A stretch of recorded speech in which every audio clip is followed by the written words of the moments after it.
Bismillahirrahmanirrahim. Assalamualaikum warahmatullahi wabarakatuh. Anak-anak hebat, berjumpa lagi dengan Ibu Lia pada mata pelajaran Matematika kelas 8. Pada hari ini, materi pokok yang akan kita bahas masih mengenai teorema Pitagoras. Adapun kompetensi dasar yang akan kita capai adalah 3.6 dan 4.6. Anak-anak, ayo kita bermain. Di sini Ibu memiliki permainan. Nah, perhatikan gambar berikut. Berdasarkan gambar yang Ibu tampilkan, siapakah yang disebut sebagai hipotenusa? Benar sekali, anak-anak hebat. Ternyata hipotenusanya adalah P kuadrat ditambah Q kuadrat.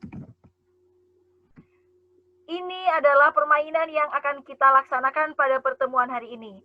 Tabel triple Pitagoras. Di sini ada kata triple Pitagoras. Apa yang dimaksud dengan triple Pitagoras? Anak-anakku, saksikan video pembelajaran ini sampai selesai ya. Baik anak-anak, di sini Ibu menyediakan tabel. Kemudian pada bagian atas tabel itu terdapat variabel-variabel tertentu. Lalu bagaimana hubungannya dan seperti apa bentuk dari triple Pitagorasnya. Perhatikan dengan baik ya. Ketika P-nya adalah 3, Q-nya adalah 2, maka P kuadrat ditambah Q kuadrat adalah 13. Kemudian P kuadrat dikurangi Q kuadrat adalah 5. Lalu 2PQ. Apa artinya? 2 dikali P dikali Q. Maka hasilnya adalah 12. Bagaimana hubungannya? Hubungannya adalah 13 kuadrat sama dengan 5 kuadrat ditambah 12 kuadrat. Apakah sama? Ya anak-anak, ternyata hasilnya adalah sama. Maka triple Pitagoras yang terbentuk adalah 5, 12, 13. 13 di sini sebagai hipotenusa. Baik anak-anak, ketika nilai P-nya adalah 4, Q-nya adalah 1, maka P kuadrat ditambah Q kuadrat adalah berapa ya? Baik anak-anak, silahkan kalian screenshot tabel ini, kemudian salin tabelnya pada buku tulis matematika. Kalian buat dengan rapi, kemudian lengkapi titik-titik yang Ibu sediakan. Kita lanjutkan ya. Kebalikan teorema Pitagoras. Teorema Pitagoras menyatakan bahwa untuk segitiga ABC, jika sudut C adalah sudut siku-siku, maka C kuadrat sama dengan A kuadrat ditambah B kuadrat. Berdasarkan teorema Pitagoras, kita dapat membuat pernyataan yang berkebalikan dari teorema. Maka kebalikan dari teorema Pitagoras adalah untuk segitiga ABC, jika C kuadrat sama dengan A kuadrat ditambah B kuadrat, maka sudut C adalah sudut siku-siku. Adapun gambarnya seperti ini. Kemudian, kita misalkan segitiga ABC dengan A kecil, B kecil, dan C kecil merupakan panjang sisi di hadapan sudut A, B, dan C. Maka kebalikan teorema Pitagoras mengakibatkan 3 poin ini. Perhatikan dengan baik ya.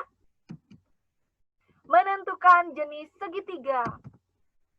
Dengan menggunakan prinsip kebalikan teorema Pitagoras, kita dapat menentukan apakah suatu segitiga merupakan segitiga lancip, tumpul, atau siku-siku. Misal, C adalah sisi terpanjang. Jika C kuadrat sama dengan A kuadrat ditambah B kuadrat, maka segitiga ABC adalah segitiga siku-siku. Jika C kuadrat lebih dari A kuadrat ditambah B kuadrat, maka segitiga ABC adalah segitiga tumpul. Jika C kuadrat kurang dari A kuadrat ditambah B kuadrat, maka segitiga ABC adalah segitiga lancip. Contoh soal nomor 1. Tentukan jenis segitiga yang memiliki panjang sisi 5 cm, 7 cm, dan 8 cm. Penyelesaian, diketahui sisi terpanjang adalah 8 cm. Misal A adalah 5 cm, B adalah 7 cm, C adalah 8 cm. Ditanyakan jenis segitiga. Jawab, C kuadrat kita simpan di sebelah kiri, Kemudian di sebelah kanan kita tuliskan hasil penjumlahan dari A kuadrat dengan B kuadrat. Kemudian bagaimana hubungannya? Nah, apakah lebih dari, kurang dari, atau sama dengan? Untuk mengetahuinya, kita amati satu persatu.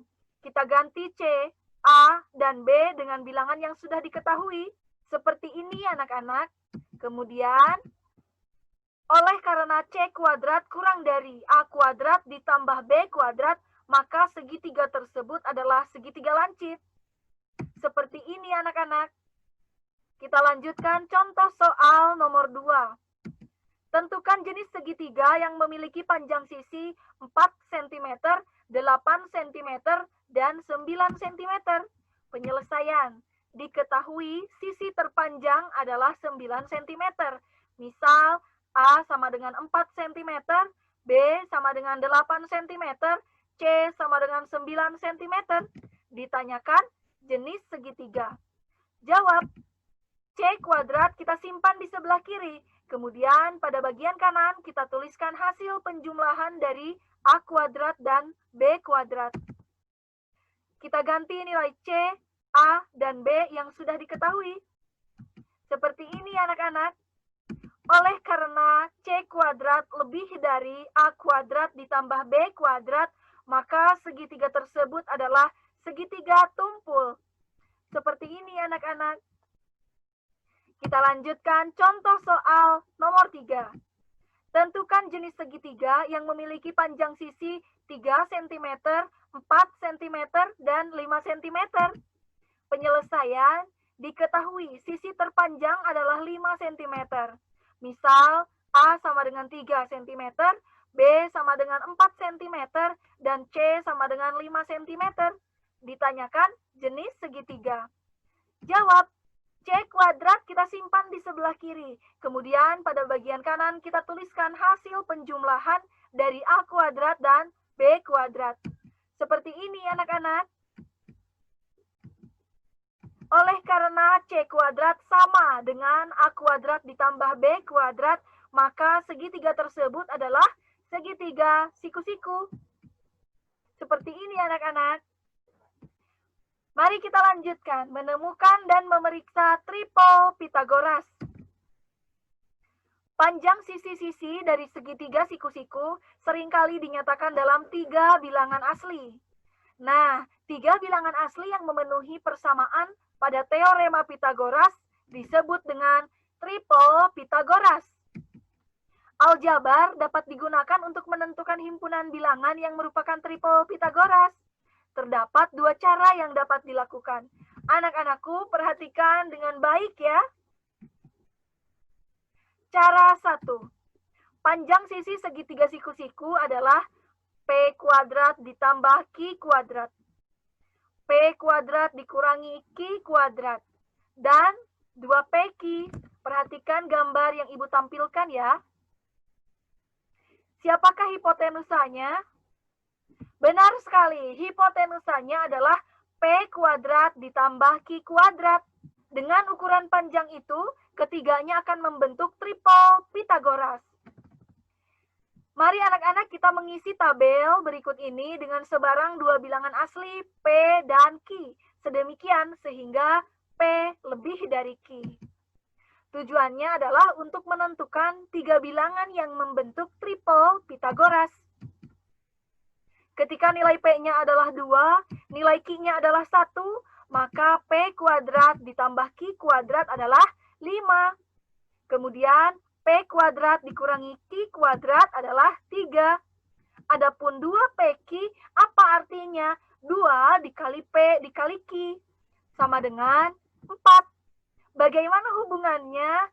Seperti ini anak-anak. 5 kuadrat sama dengan 3 kuadrat ditambah 4 kuadrat. Sehingga 25 sama dengan 25. Artinya, tripel Pitagoras yang terbentuk adalah 3, 4, 5. Mari kita lanjutkan. Jika nilai P-nya adalah 3, nilai Q-nya adalah 1, maka P kuadrat ditambah Q kuadrat adalah 10. Kemudian P kuadrat dikurangi Q kuadrat adalah 8. Lalu 2PQ adalah 6. 6. Dan bagaimana hubungannya? Hubungannya adalah 10 kuadrat sama dengan 8 kuadrat ditambah 6 kuadrat. 100 sama dengan 100. Sehingga triple Pitagorasnya adalah 6, 8, 10. Baik anak-anak, kita lanjutkan ya. Syaratnya nilai P lebih dari Q. Seperti ini. Pada tabel ini kita memperoleh 3 bentuk triple Pitagoras. Yang pertama yaitu 3, 4, 5. Yang kedua yaitu 6, 8, 10. Yang ketiga 5, 12, 13. Adapun cara kedua yang bisa kita lakukan adalah mencari bilangan-bilangan yang memenuhi triple Pitagoras dengan cara sebagai berikut. 1. Pilihlah sebarang bilangan ganjil dan bilangan ini kita jadikan sebagai panjang sisi terpendek dari segitiga. 2. Gunakan rumus M sama dengan S kuadrat dikurangi 1, lalu hasilnya kita bagi 2. Dengan S-nya adalah panjang sisi terpendek. Untuk kemudian menghitung M merupakan sisi tegak lainnya. 3. Kalian telah mendapatkan 2 sisi tegak dari segitiga. Nah, untuk mencari panjang hipotenusa, maka gunakanlah rumus C kuadrat sama dengan A kuadrat ditambah B kuadrat. Dengan hipotenusanya adalah C. Contoh soal nomor 4. Tentukan triple Pitagoras jika panjang sisi terpendek segitiga siku-siku adalah 7 cm. Penyelesaian. Diketahui sisi terpendek adalah 7 cm. Misal A sama dengan 7 cm, B sama dengan sisi siku-siku lainnya, C sama dengan hipotenusa. Ditanyakan triple Pitagoras. Jawab, M sama dengan S kuadrat dikurangi 1, lalu hasilnya kita bagi 2. M kita ganti menjadi B. B itu adalah sisi siku-siku lainnya. Lalu S kita ganti sebagai A, yaitu sisi terpendek. Maka kita ganti nilai A menjadi 7, sehingga 7 kuadrat dikurangi 1, lalu hasilnya dibagi 2. Sama dengan 49 dikurangi 1 dibagi 2. Kemudian hasilnya adalah 48 dibagi 2, sama dengan 24 cm. Setelah itu, untuk menentukan panjang hipotenusa, kita menggunakan rumus teorema Pitagoras. C kuadrat sama dengan A kuadrat ditambah B kuadrat. Sama dengan A-nya kita ganti menjadi 7, B-nya kita ganti menjadi 24. Sehingga 7 kuadrat ditambah 24 kuadrat sama dengan 49 ditambah 576. Sama dengan 625. C kuadrat sama dengan 625. Sehingga C adalah akar dari 625. Maka C adalah 25 cm. Berdasarkan uraian di samping, jika panjang sisi terpendek dari segitiga siku-siku adalah 7 cm, maka triple Pitagorasnya adalah 7, 24, 25. Ayo kita bermain. Anak-anak, ini adalah permainan yang kedua kita pada pertemuan hari ini. Tabel triple Pitagoras. Di sini Ibu menyediakan 4 tipe dari triple Pitagoras. Tipe yang pertama 3, 4, 5. Tipe yang kedua 5, 12, 13. Tipe yang ketiga 7, 24, 25. Tipe yang keempat 8, 15, 17. Anak-anak, perhatikan tipe 1. Jika bilangan 3, 4, 5 ini kita kalikan dengan bilangan 2, maka hasilnya menjadi 6, 8, 10. Kemudian, jika bilangan 3, 4, dan 5 tersebut kita kalikan dengan bilangan 3, maka hasilnya 9, 12, 15. Kemudian, jika bilangan 3, 4, 5 kita kalikan dengan bilangan 4, maka hasilnya 12, 16, 20. Bagaimana dengan tipe 2? Ya anak-anak, kita perlakukan dengan sama. Bilangan yang ada di tipe 2 yaitu 5, 12, dan 13 kita kalikan dengan bilangan 2 sehingga hasilnya menjadi 10, 24, 26. Kita kalikan 3 menjadi 15, 36, 39. Bagaimana jika kita kalikan dengan bilangan 4? Baik anak-anak, silahkan kalian lanjutkan tipe 2. Kita beralih ke tipe 3. Bagaimana jika kita kalikan dengan bilangan 2? Maka hasilnya menjadi 14, 48, 50. Kemudian silakan kalian lanjutkan dengan mengalihkan bilangan 3 dan bilangan 4. Untuk tipe 4, kita perlakukan dengan hal yang sama. Baik anak-anak, silakan kalian screenshot tabel ini lalu salin ke dalam buku catatan kalian. Setelah itu, silakan untuk dilengkapi. Terima kasih anak-anak, kalian telah menyaksikan video pembelajaran hari ini sampai selesai. Sampai jumpa pada pertemuan berikutnya. Terima kasih. Wassalamualaikum warahmatullahi wabarakatuh.